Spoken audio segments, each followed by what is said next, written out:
ओम जी को मैं मिला तो गांधी फिल्म के वक्त था, पर जान पहचान सही मायने में 1982 1982 मैं बॉम्बे आया। मैं जाने भी दे रहा हूँ फिल्म में प्रोडक्शन असिस्टेंट था, और मैं उन्हें पापा जी बुलाता था।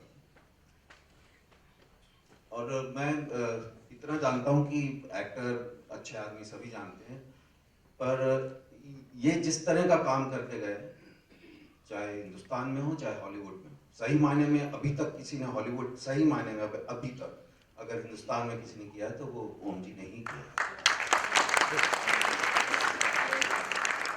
और जैसा कि सबने बोला कि बहुत अच्छे आदमी, कमाल के एक्टर, पर मैं कुछ दो छोटी सी चीज़ें शेयर करना चाहूँगा कि मैं प्रोडक्शन असिस्टेंट था जाने विद्यालयों में, और उसमें कई काम करते थे हम लोग। तो प्रॉपर्टीज भी मैं कर रहा था, और उनका जो कैरेक्टर था वो हमेशा शराब पीता था, और एक हमने पेग मेजर उनके हाथ में रखा हुआ था।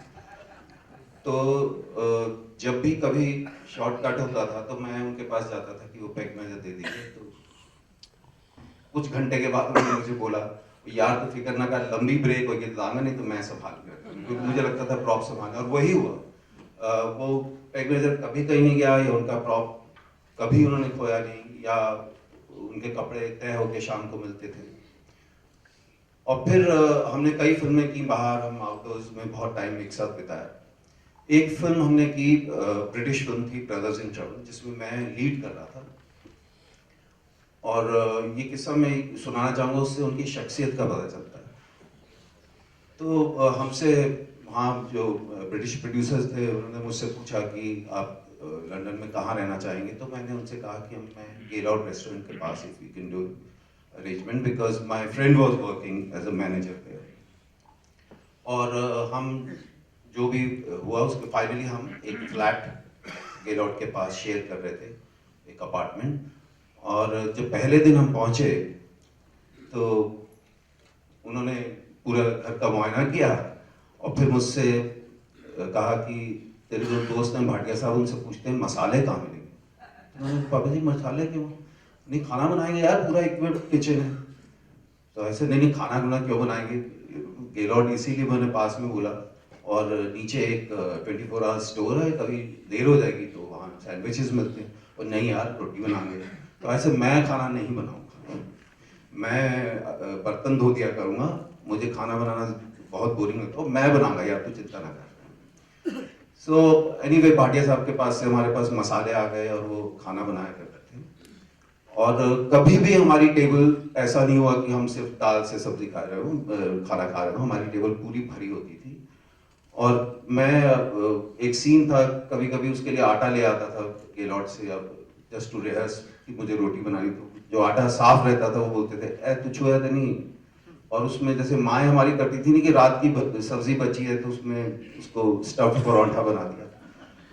और वो 1 महीना रहे, और मैं 2 महीने रहा था, क्योंकि मेरा रोल बड़ा था। और उसी वजह से उन्होंने एक रोज, मैं अपने कमरे में स्क्रिप्ट पढ़ रहा हूँ और मुझे बर्तन धोने की आवाज आई, तो मैं दौड़ कर बाहर आया। मैंने बोले, पापा जी ये मेरा काम है, तुझे नहीं करना। और नहीं यार, तेरा रोल बड़ा है, तू स्क्रिप्ट पढ़ रहे से, मैं कहीं खाली है। और